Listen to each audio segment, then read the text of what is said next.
Hello, everyone. Hello, everyone. This is Ajay Bruno. Welcome to an all-new episode of the Ajay Bruno Show. As you know, every so often we have a special episode where we bring you a guest.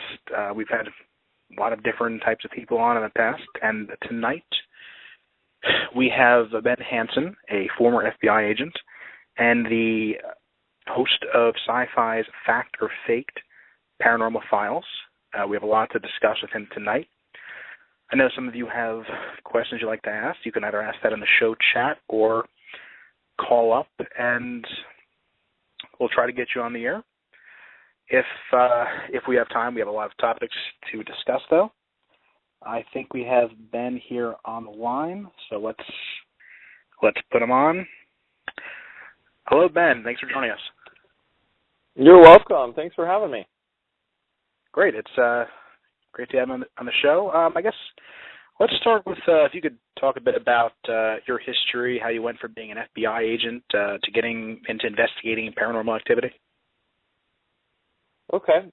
Yeah, well, I really didn't, wasn't sort of a choice of, choose this and then move to the other. I was into the paranormal, ever since I was a kid, but it was more so the UFO stuff when I was about like 8 years old or so. And then when I got into college, the TV shows hadn't come around yet. It was more people playing EVPs and stuff, on the radio, and I thought that was an interesting phenomena, but I'm very skeptical. And I thought, well, people could easily just, mix these things together and say they're capturing voices on recording. So I decided to try it. Went out with some friends and my sisters and captured our first EVP that was undeniable. So that kind of got me hooked into the ghost hunting, and I actually did that just kind of informally, for several years through college. And being in law enforcement was always my goal. When I got there, it was kind of, in a lot of ways, what I expected, in a lot of ways not. And I've always felt like I wanted to have my feet kind of in both worlds. And so at the time that the TV show opportunity came along, I was able to leave the door open to go back. And, definitely announce if that happens, because I love the feelings that you get and doing something intrinsically satisfying. Like I was primarily investigating child sex crimes. And, so although it's kind of a heavy subject, to go back and do that is it's a different world than being in TV.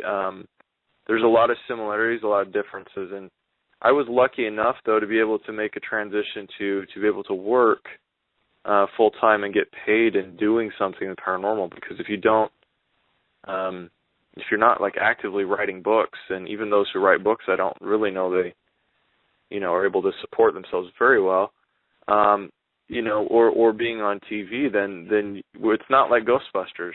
People don't pay you to show up to their house. At least I don't know anyone that does to do this sort of thing. So I was lucky to be able to do two things that I loved. Yeah. And how was the cast assembled? Did all of you work together beforehand, or? At least half of us. Yeah, most of us. I knew Austin, Larry, Bill. I knew him for about a year or so before the show started. They brought Jael over from Destination Truth to try and help, bolster the viewership with someone that was already known on their network. And then we met Chilon and her photography skills, and she'd already been doing some hosting on other networks. But it came together just, originally I had, the team of 6, they were all my personal friends. And I say this lightly because I don't want to be misunderstood. All good-looking, very attractive people. That wasn't a problem. And not that that's a requirement for TV, but the networks will tell you that it helps. the problem was that some of them didn't have like a TV presence as far as expressing their opinions. Like with kind of a more, I guess, colorful personality, I could say. And if you watch, I'm not very colorful, but since none of us had done anything in TV before, kind of sad, because we had to take the suggestions of the network, and it's like, okay, well, maybe this guy's not cut out for TV, and so I did lose a couple. But it was a lot of fun to see it come together and see how TV is done, because we'd never been in it. Yeah, and I guess is the network responsible for there's some moments in the show which feel really forced and fake. Like, for instance, I remember one time you were all like exchanging Christmas gifts, and it seemed rather cheesy. So. Yeah, they do suggest things, knowing that it was going to air before Christmas. We should, bring some hats and things to wear, and it's like, that's Hollywood for you. You got to remember that the primary purpose of any show on TV, including news, unfortunately, is to entertain. And one of my things, now I'm getting into TV production, we are seeing a return kind of back to as much as you can make it more kind of docu entertainment. So, you're kind of letting things just happen as they do when you go out and you interview people. And there's so many things. I could talk for hours and hours about this, but there's so many things that I didn't know about TV and about budgets.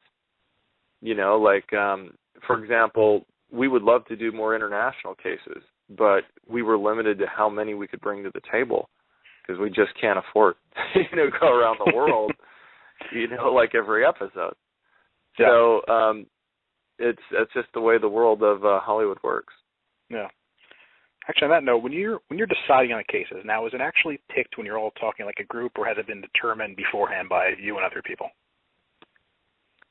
Well, we have a very good idea of what we're going to do, because first of all, we have to, when we get the cases, the options of what we're going to do. For example, when it started out, it was just Bill and I, pretty much, like going on to YouTube and finding videos and then presenting them to the team and also to the producers.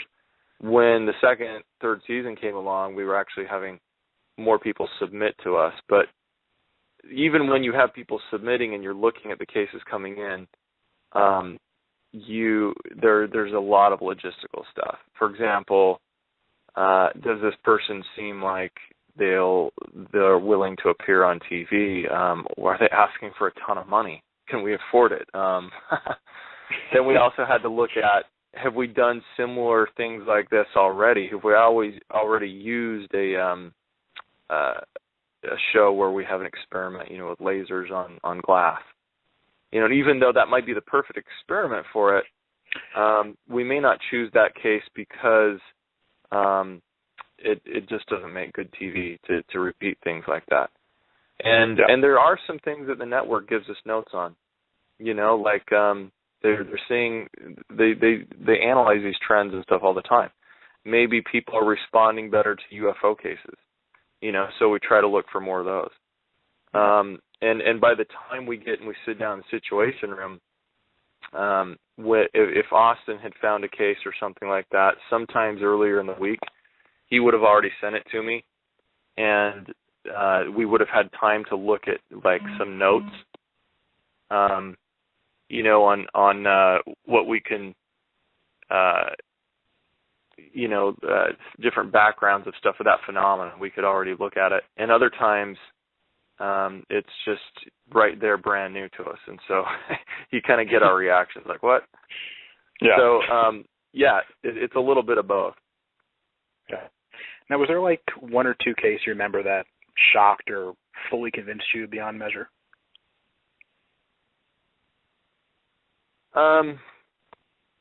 Yeah, I mean, the one particular that really kind of has me hung up is this case that came to me through, it was a friend who in the UFO circles had been emailing me, and she was in the UK, and she had a lady come to her because this friend claims to be an abductee. She's had some very traumatic experiences, and she was online looking for someone that could help her, and she found this mutual friend and explained to her what had been going on. And so she sends me this video, and this is the video that ends up being the one where the lady is in her bed, and it appears as if she has disappeared, like the sheets, sink, and she dissolves into the mattress, and she's gone for like 13 minutes, and then she reappears and sort of forms back under the sheets. And, your first inclination is like, okay, CGI. I mean, nobody disappears in their bed. Mm-hmm.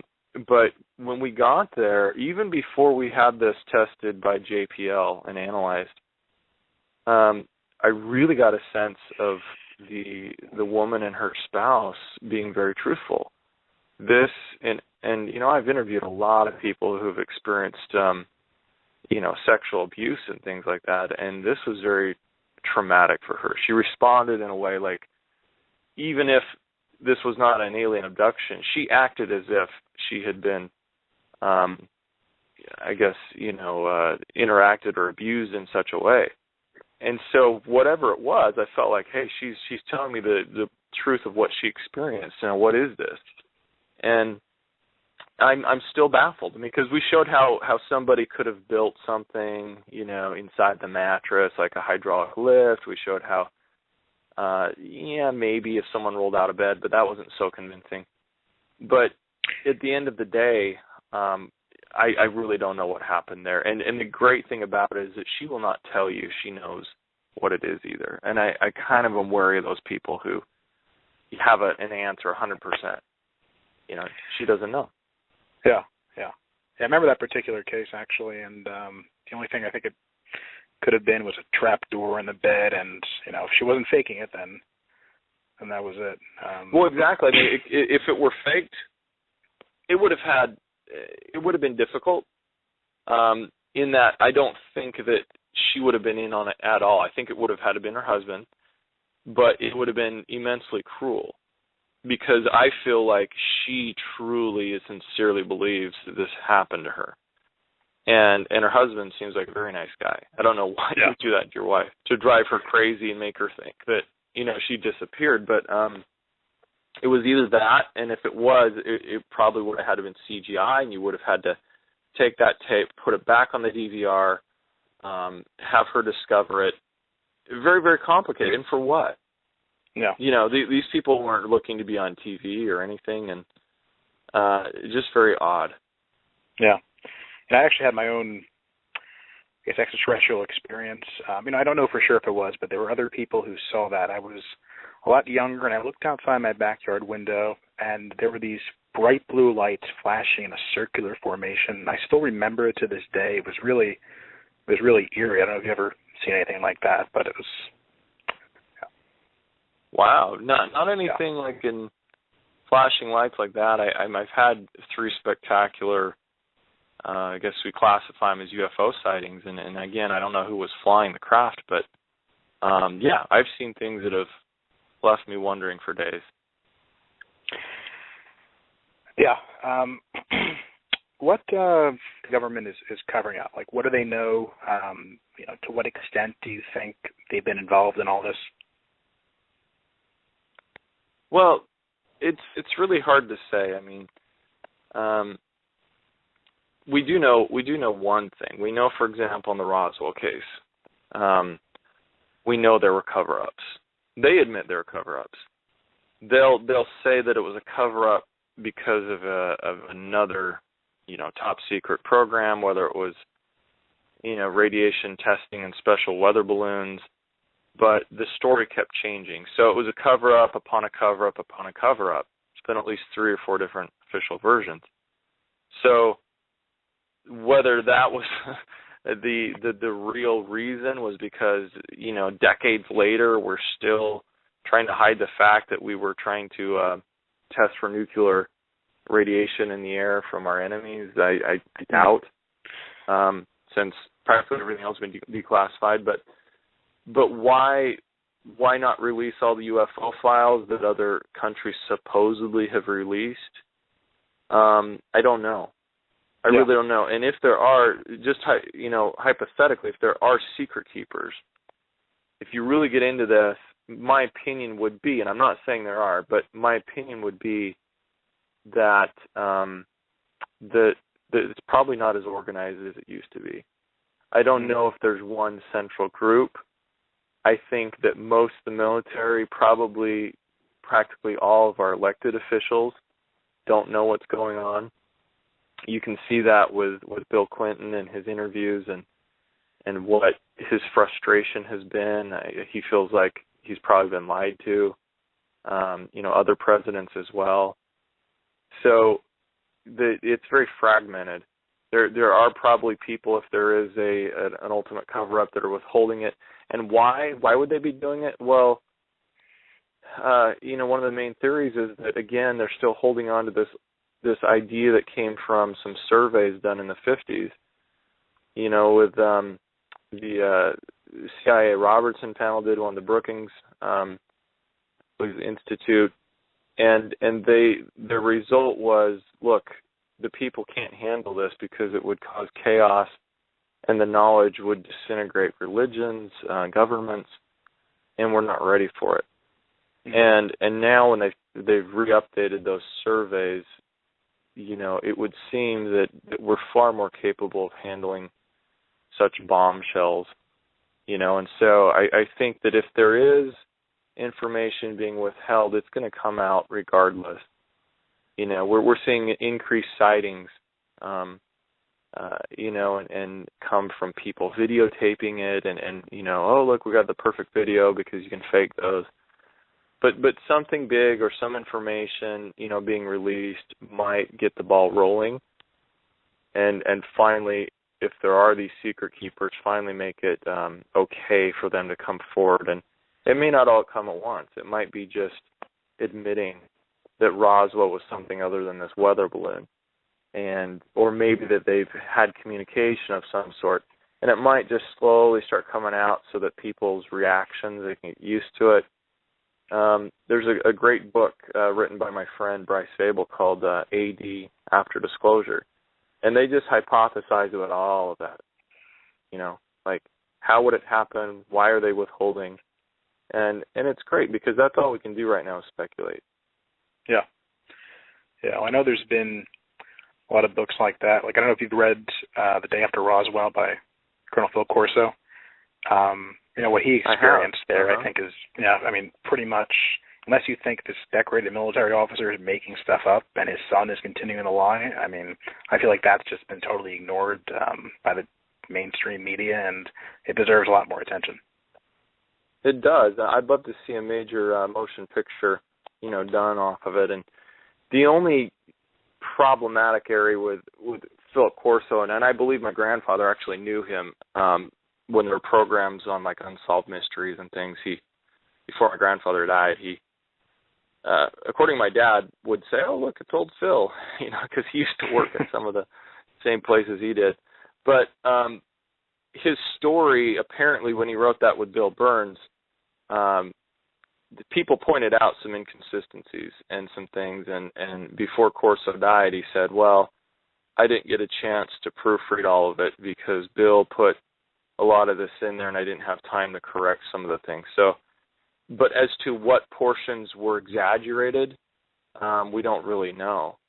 But if the general story is true, where he's in charge of the Pentagon of, kind of outsourcing recovered material and slipping into the private sector, that's amazing, and a lot of it makes sense, because of the jump in technology that we saw, in those early decades.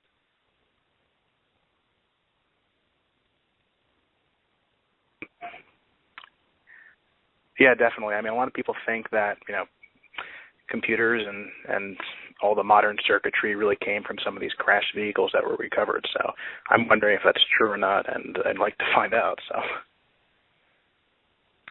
Yeah, it would be great.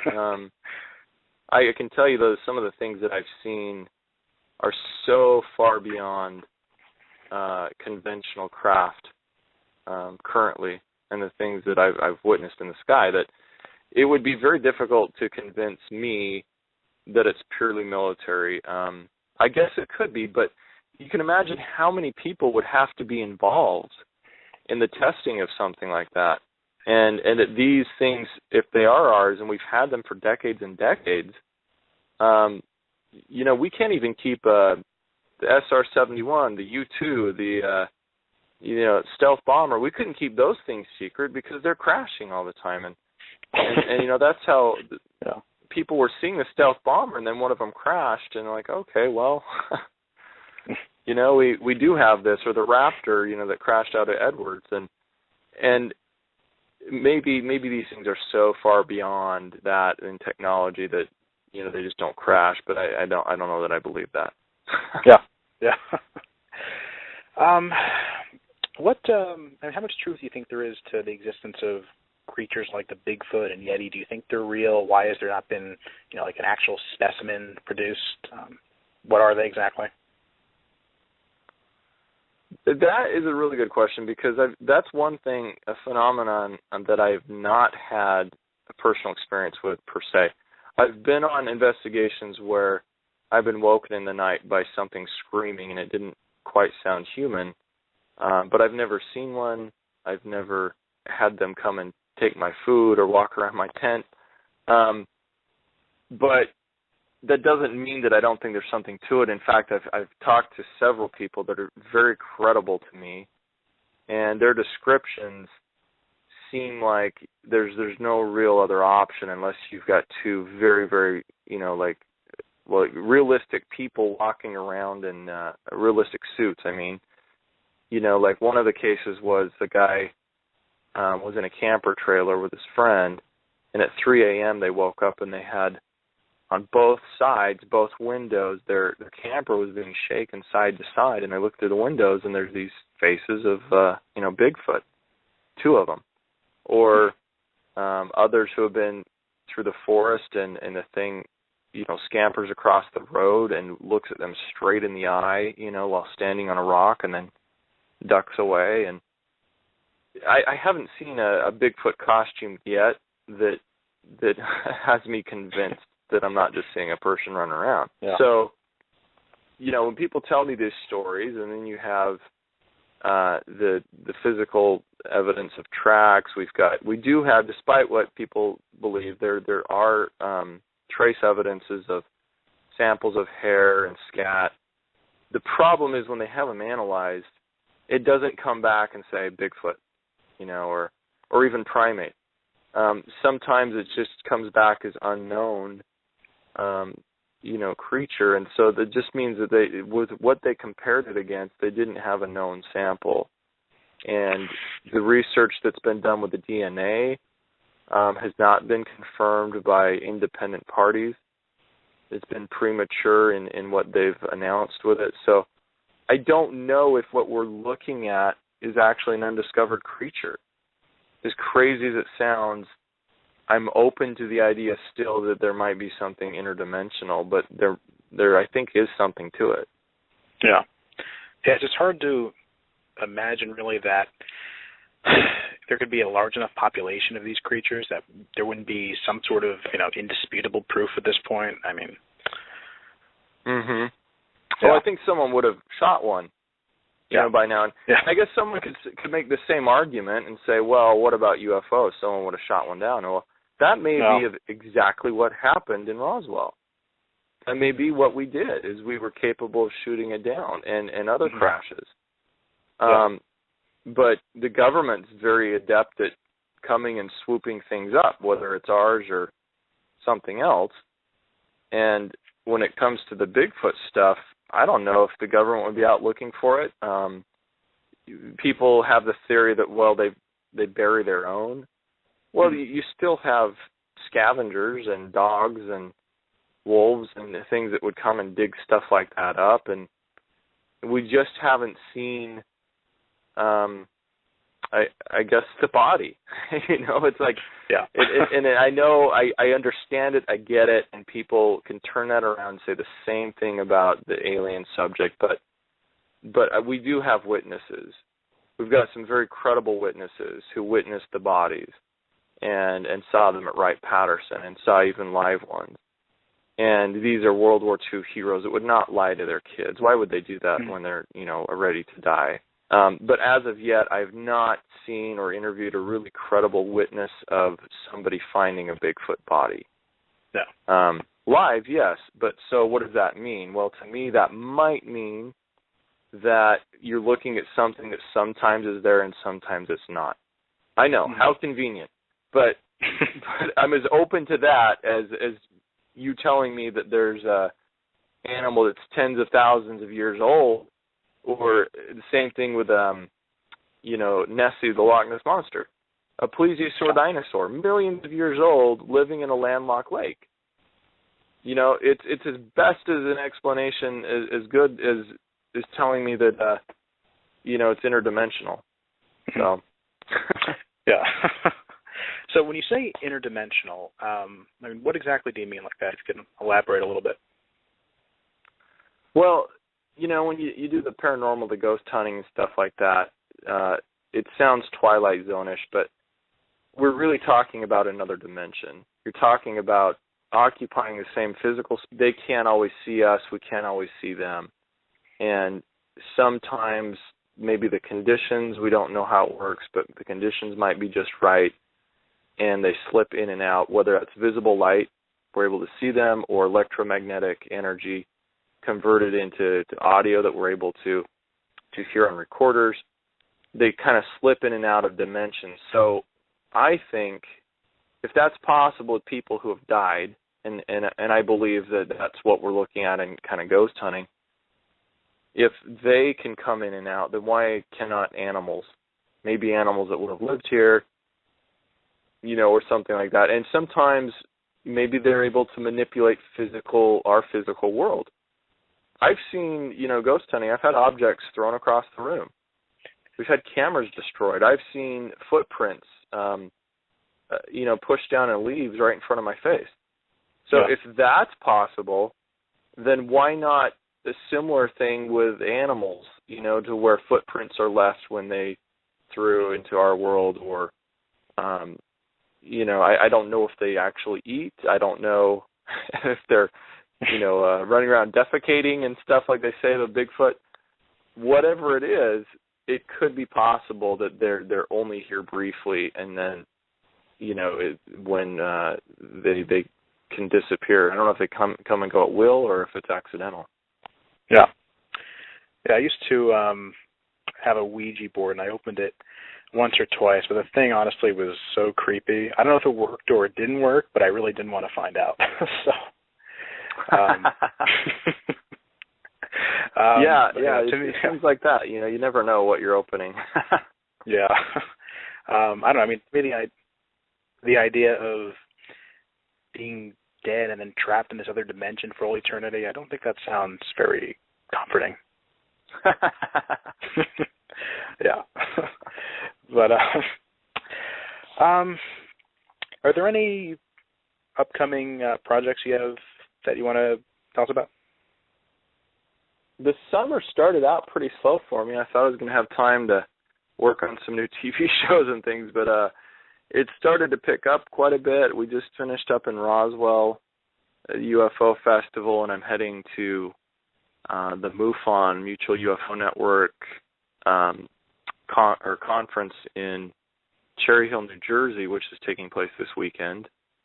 And then I believe the next thing will be locally here in California with Dana Workman from Haunted Highway. I'll be doing a ghost investigation in L.A.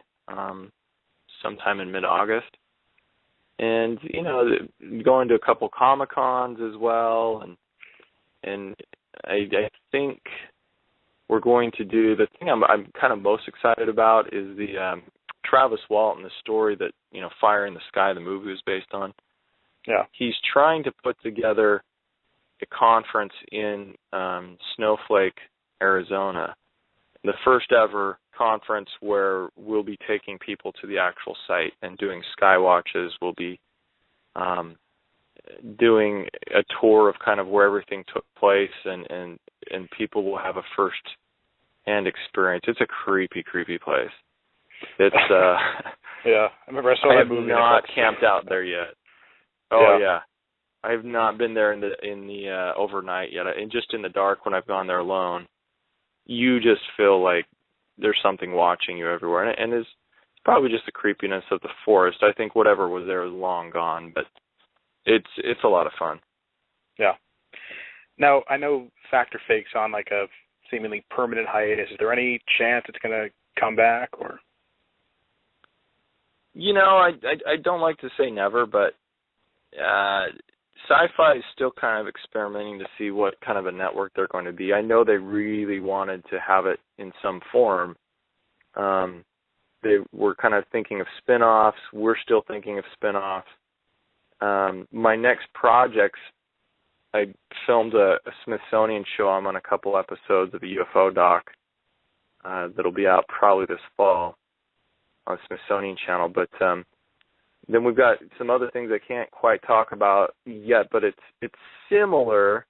It's on a different network, and there might be some kind of experimentation and stuff like that. But what you're not going to see much of anymore are these kind of team-based shows, you know, where they're out ghost hunting. And, you know, Ghost Hunters is, when it's kind of on its way out and done, that's probably the last of that type of show they'll pick up. Same thing with Ghost Adventurers. Yeah. You know, no one's really doing that anymore, and it's a good thing to have a change. A lot of people are really sad about it, but it's not just SyFy; it's all the networks. It's just going to be a different type of programming that'll be good though, because the topic is still hot. Paranormal topic's very hot. It's just expensive a show, or? No, not really. I think it's just because it's been saturated. We had too many shows trying to do it, and you know, eventually ratings, you know, that being spread out so much start to decline a little bit, and I think they underestimate the audience, to be honest. Mm-hmm. I think that there's an amount of kind of fun and, you know, silliness, and you turn the lights off, but there's also what they're kind of afraid of is losing the younger audience that has, you know, ADHD, and they're like, you got to have something happening all the time. And I think that now you're going to see a little bit smarter TV. Still very, very compelling, but you can have interviews with experts and not go to sleep, you know, because we've got great reenactments. We've got great things that we're uncovering, and you still get that suspense. You still get all of that. But it's just being done differently. Yeah. I don't know if you know him, but I'd love to see you and Bill Burns team up for a show. I think that'd be great. You know, I've talked to him about doing a project that would be more of a feature-length film. You know, so it's not my area of expertise. The film, getting that, you know, funded is a whole lot different than a TV show. But yeah, I think it would be cool to do something like that. Yeah. Well, look, it's been great. Thanks so much for coming on. You're welcome. Thanks for having me. All right. Thanks. Have a good one. All right. We'll talk later. Bye. Bye.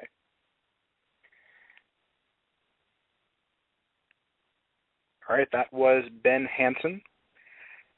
I'm sorry we didn't have enough time for your calls, but we got through a lot of material in the time we had left, and so I hope you all enjoyed the show. And join us next time on the next episode of the Ajay Bruno Show, where we might go back to the normal political discussion, or we might stick with another out-of-this-world topic. Only one way to find out. Thanks. Signing out.